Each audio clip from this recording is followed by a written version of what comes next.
इसी गली के आखिर में थी एक अजीब सी दुकान, पुराने खिलौने की जादुई दुनिया।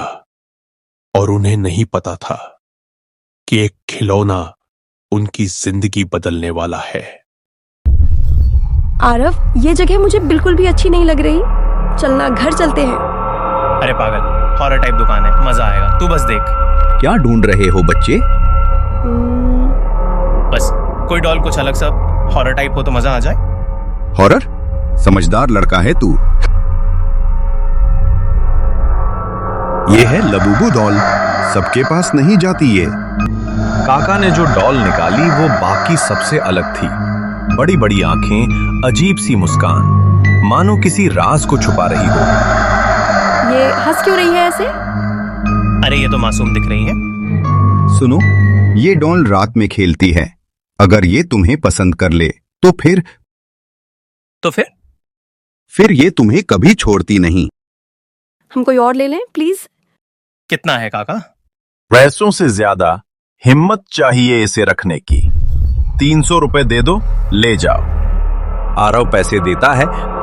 याद रखना, रात के बाद इसके साथ छुपन छुपाई मत खेलना, कभी भी नहीं।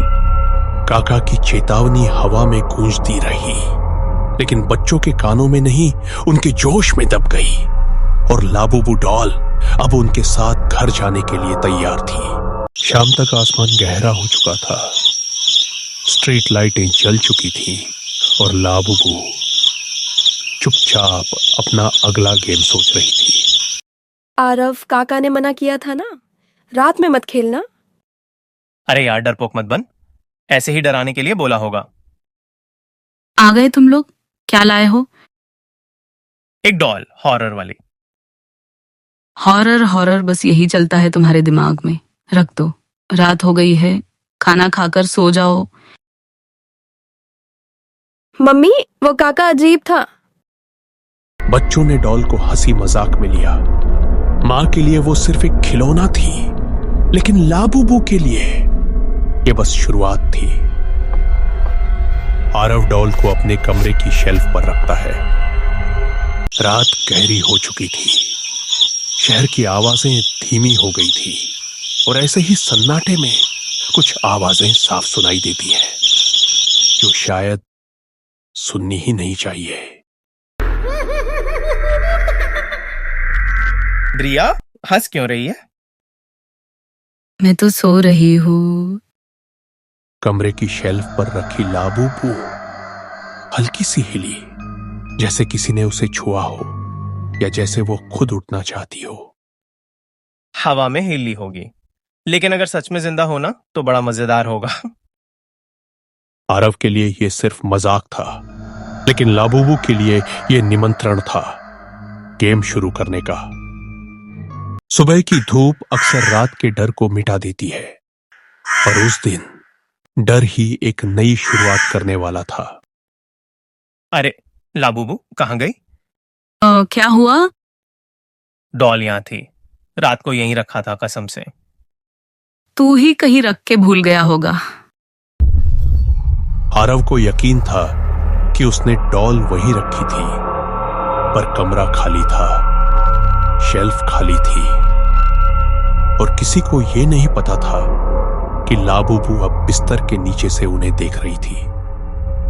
पर उस दिन घर के हर कमरे में एक और मेहमान घूम रहा था, जिसे किसी ने बुलाया तो था, पर स्वागत के लिए तैयार कोई नहीं था।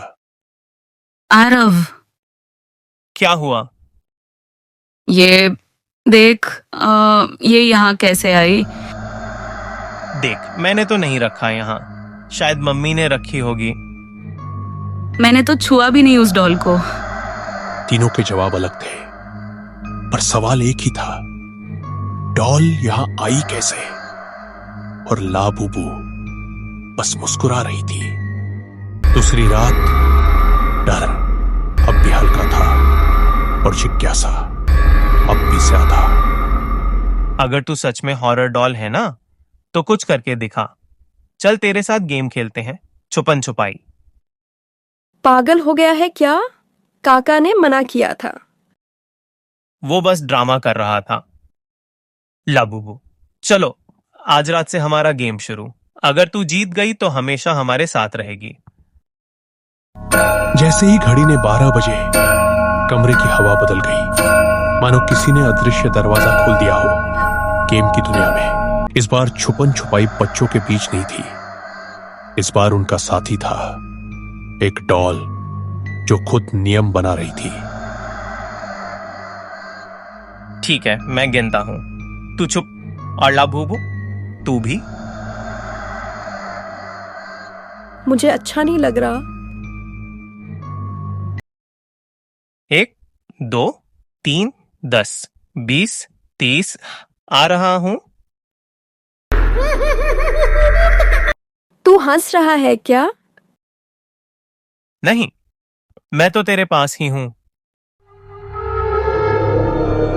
जहां जहां टॉर्च की रोशनी जाती, लाबूबू की परछाई बस एक पल को दिखती और फिर गायब हो जाती, जैसे वो उन्हें छेड़ रही हो। आरव, मैंने उसे देखा किचन में। कहां? अभी तो थी। कभी कभी डर सिर्फ चीजों की जगह बदलने तक सीमित नहीं रहता, कभी वो लिखने भी लगता है, दीवारों पर और दिमाग पर। ये किसने लिखा? मैंने नहीं, तूने। मुझे क्यों लगेगा ये मजेदार? लाबूबू ने अब साफ कर दिया था, ये सिर्फ एक खिलौना नहीं, ये गेम की मास्टर है। और ये गेम बच्चों से ज्यादा उनके डर के साथ खेल रहा था। जब डर हद से बढ़ जाता है तो अक्सर बड़े उसे नाटक समझ लेते हैं, पर हर नाटक कहानी नहीं होता, कभी कभी वो चेतावनी भी होता है। तुम दोनों रात के 1 बजे क्या तमाशा कर रहे हो? मम्मी, ये डॉल ये अपने आप घूमती है, लिखती है। बस, बहुत हो गया। ये किसी ने क्रेयॉन से लिखा और तुम ब्लेम डॉल पे कर रहे हो। अब ये यहीं रहेगी, कोई इसे छुएगा भी नहीं, समझे? माँ ने सोचा दरवाजा बंद कर देने से मसला खत्म हो जाएगा, पर कुछ चीजें दरवाजों से नहीं रुकती, खासकर वो जो तुम्हारे डर के अंदर घर बना चुकी हो। रात का वो हिस्सा जब ज्यादातर लोग गहरी नींद में होते हैं और जो जाग रहे हो उन्हें अक्सर वही चीजें दिखती हैं जो दूसरों को नहीं दिखती।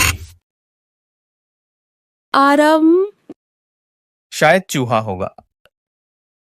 चूहा दीवार पर फिर से खेलेंगे लिखता है क्या? नहीं खोलना ये दरवाजा। ठीक है, मम्मी को सुबह बताते हैं। उस रात उन्होंने दरवाजा नहीं खोला, पर दूसरी तरफ खड़ी लाबूबू अब उनके डर को तौल चुकी थी। सुबह आई, पर जो कुछ रात में शुरू हुआ था वो अभी खत्म नहीं हुआ था। ये किसने किया? मम्मी, हम नहीं थे, सच में। लाबूबू अब घर में कहीं भी हो सकती है। अब ये बात साफ थी, डॉल को कैद नहीं किया जा सकता, क्योंकि वो सिर्फ स्टोर रूम में नहीं पूरे घर में घूम रही थी। डर से भागना आसान है, पर उससे जीतना हो तो उसके नियम समझने पड़ते हैं। आरव ने भी यही करने की कोशिश की। आरव लैपटॉप पर हैंटेड लाबू डॉल सर्च कर रहा है। पुराना ब्लॉग दिखता है। अगर लाबूबू डॉल तुम्हारे साथ गेम शुरू करे तो गेम खत्म किए बिना वो नहीं जाएगी। आखिरी गेम सच या छुपन छुपाई, अगर तुम डर कर भाग गए तो वो हमेशा के लिए तुम्हारे साथ रह जाएगी। रिया, हमें उसका गेम खत्म करना होगा। कैसे? अगर हम उसे ढूंढ लें और सच बोल दें कि हमें उससे खेलना ही नहीं, तो शायद वो चली जाए। चलो आखिरी बार खेलते हैं। ये बोल भी रही है। अब डरना मत, ये हमारा घर है, ये डॉल है। अब गेम का आखिरी राउंड शुरू हो चुका था, जहां इनाम था आजादी और हार का मतलब हमेशा का डर। बच्चों को लगा कहानी यहीं खत्म होने को है, क्योंकि कुछ गेम कभी खत्म नहीं होते, बस अगला खिलाड़ी बदल जाता है। अब अगले एपिसोड में देखें